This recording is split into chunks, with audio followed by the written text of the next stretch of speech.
फर्क नहीं पता चलेगा, इतना भी नहीं पता चलेगा कितना खाना है, कहाँ रुकना है, सिग्नलिंग बंद हो जाती है। और आपके शेक में ना दो चीजें हैं, आपको जो शेक पीते हैं उसमें दो चीजें हैं, अल्फा लिपोइक एसिड और फॉलिक एसिड, ये दोनों इसको बढ़ाते हैं, लेप्टिन को दोनों चीजें बढ़ाती हैं। इसीलिए शेक को बहुत ही खूबसूरती से बड़ी साइंटिफिकली डिजाइन किया गया है। आगे और लिखो, भूखे रहने से ग्लूकागोन नाम का एंजाइम भी कम बनता है, ये भी लिखो। ये आपके लीवर के आसपास जो फैट होता है ना, जिसको ग्लाइकोजन की फॉर्म में स्टोर होता है, उसको बर्न करने के लिए जरूरी होता है, ये भी बनना बंद हो जाता है जब आप भूखे रहते हो।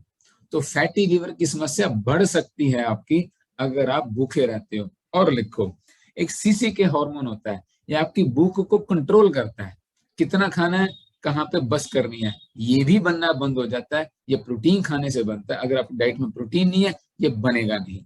आगे और लिखो, GLP-1 हार्मोन, GLP-1 हार्मोन ये भी लिखो, ये आपके शुगर लेवल को मेंटेन करता है।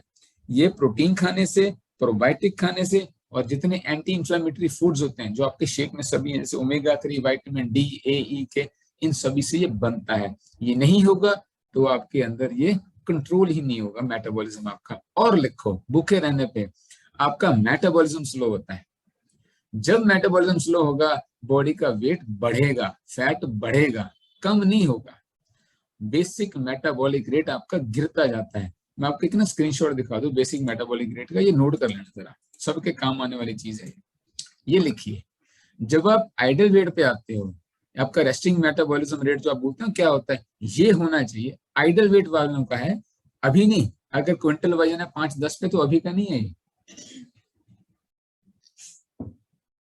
इसका आप स्क्रीनशॉट ले लेना, ये बहुत काम आएगी चीज। मैं कुछ स्लाइड्स आपको और भी दिखाऊंगा लेकिन वो बाद में दिखाता हूँ मैं। हाँ, तो भूखे रहने पे सारी प्रॉब्लम आती है, इसके साथ एक और प्रॉब्लम आती है, उसको लिखो, एनोरेक्सिया नर्वोसा।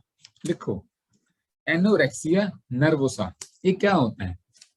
मोस्टली लड़कियों में होता है, टीनेजर्स। मैं ना वजन कम कर रही हूँ तो क्या होता है, खाना छोड़ दिया।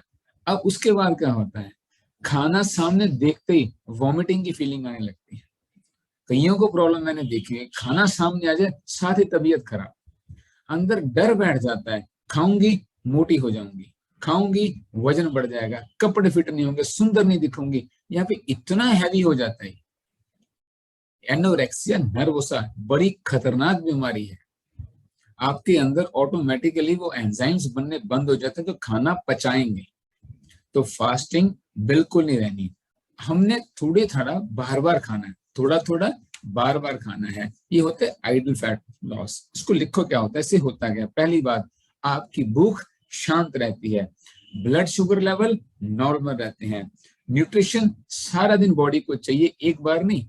अब सुबह 5-6 परोठे खा लिए, शाम तक जरूरत नहीं है, इसका बहुत सा नुकसान होता है। ये मैं आपको बता दूं, 1 मिनट, अगर मेरे को मिल गया समझ से,